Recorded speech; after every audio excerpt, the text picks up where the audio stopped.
everyone, and Kate here to talk to you about the 8th Victorian book I have read this year. I feel so spurred on by this project. You know, a lot of goals, yearly goals I've made on BookTube have kind of felt oppressive as soon as I make them.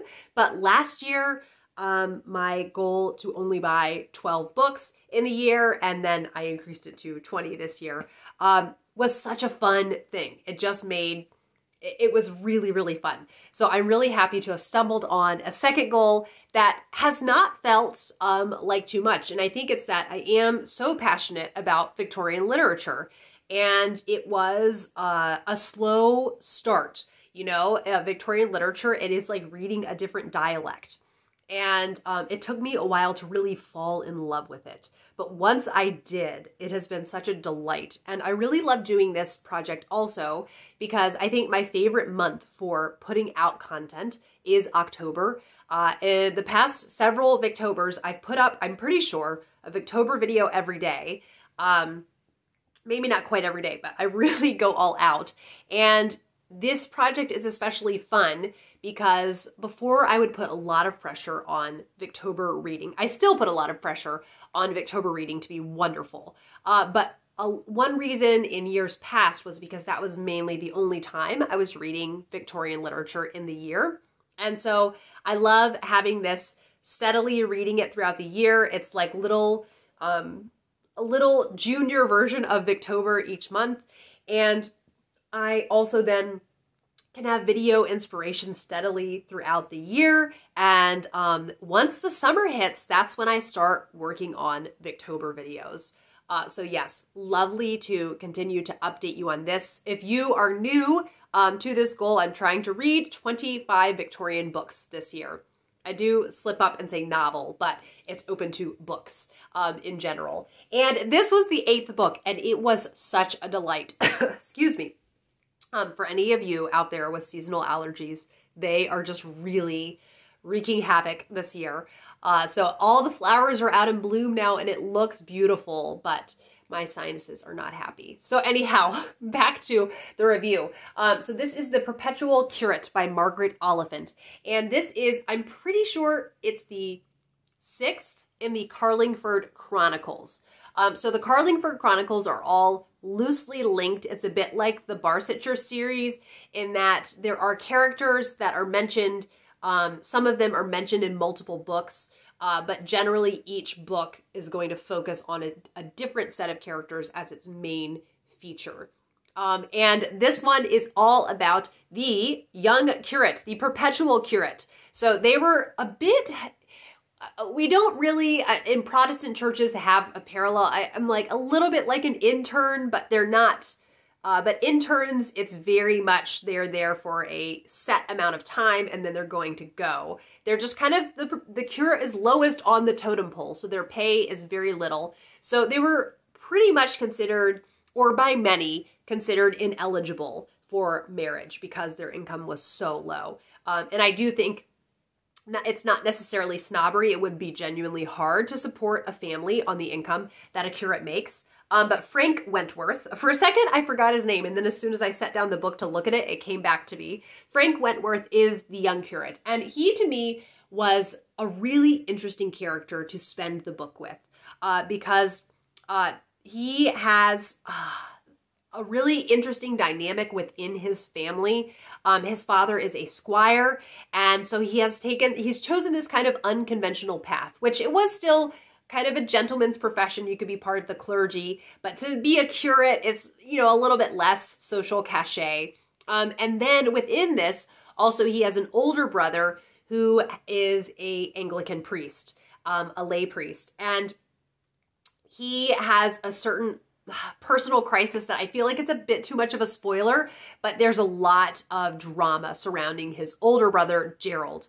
Then he has a brother, Jack, who is a bit of a black sheep of the family, and you're not sure what to make of him, and you don't meet him till later on in the book. So he's kind of the steady one, but he has kind of the least bodacious reputation out of those brothers. Another element that made this really fun was we're in this small town of Carlingford, which I love the small town vibes in any of the Carlingford books.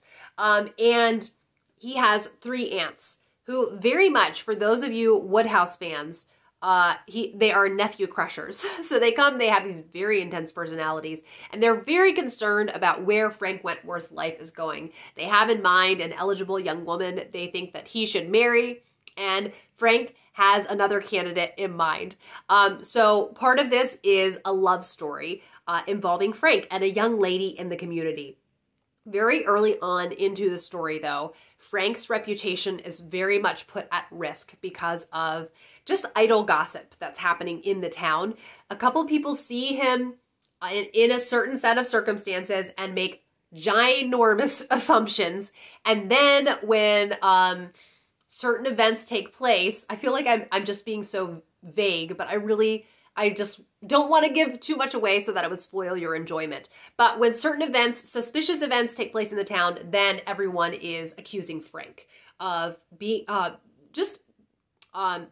being really ill-intentioned towards certain members of the community. And so he has to defend himself. And this whole theme in a lot of Victorian literature of reputation is here in spades. And there is even a formal trial that is put on. What's really interesting is this novel also involves some of the Oxford movement that would have taken place in England at the time. An interesting contrast, though, compared to Charlotte Mary Young's books. Charlotte Mary Young was very much a part of the Oxford movement, whereas Margaret Oliphant was not. And there's a plot point in here involving the Oxford movement where I feel like she has a bit of a straw man argument. And I asked a couple of my Catholic friends about this plot point, would the Catholic Church have done this? And they're like, absolutely not. So it's very much not written from the standpoint of someone who was part of the Oxford movement in the church, which the Oxford movement was just basically to harken back to church tradition as much as you can, as much of the rituals within the church service as you can. And so it was very interesting to read this as compared with Charlotte Mary Young, where the Oxford movement is portrayed very sympathetically. It's kind of done out of piety and wanting to deepen your faith. Whereas in this, it seems like it's shown as only for pomp and circumstance, and there's no way they could be sincere about it. So another element that I really appreciated about this book was there was a lot of humor. It had me laughing out loud in many points. Like many Victorian novels with domestic realism, this is very slice of life. You're following the daily comings and goings in this sleepy little town. So I ate that right up. It did take me a while to kind of get into the flow of this writing style. I came to the end of this. I gave it 4 stars. I loved that I read it. But Margaret Oliphant's writing style, I think, will never suit me quite as much as Elizabeth Gaskell's or Charlotte Mary Young or Anthony Trollope. It's too different from George Eliot. I feel like George Eliot is in a camp of her own. But interestingly, I read Miss Marchbanks a few years ago, which is the one, I think, just previous to this one in the Carlingford Chronicles, and I really did not get into Miss Marchbanks. So her writing style can be very hit or miss for me. Also, Hester, I've tried several times to read that one, but now having loved this one and just giving it plenty of time, I might try again to pick up with Hester.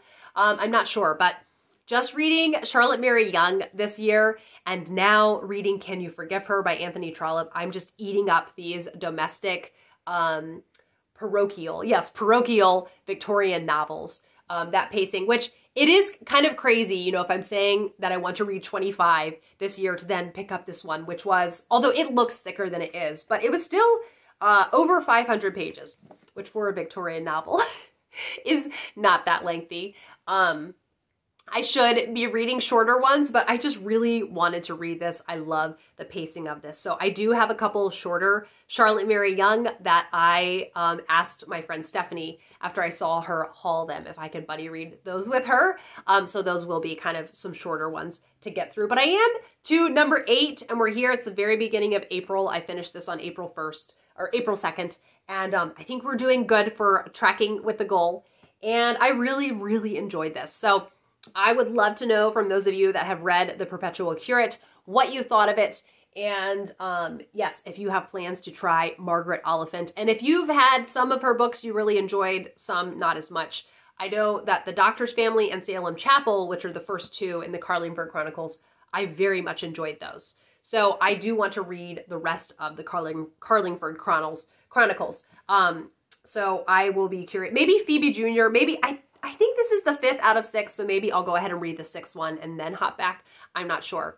But I am reading Can You Forgive Her? That is my primary Victorian novel right now. I am over 50% through. Can You Forgive Her has been a really challenging reading experience for me.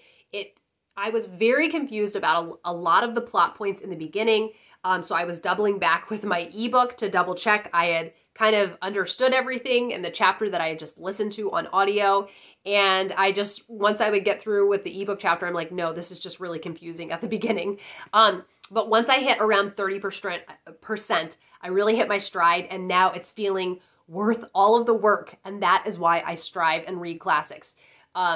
Because they, to me, are so much more memorable than many of the contemporary books that I read. And so they are so rewarding then. Once you are stuck into the story, then you just have so much of the rest of the novel to be lost in and swept away by.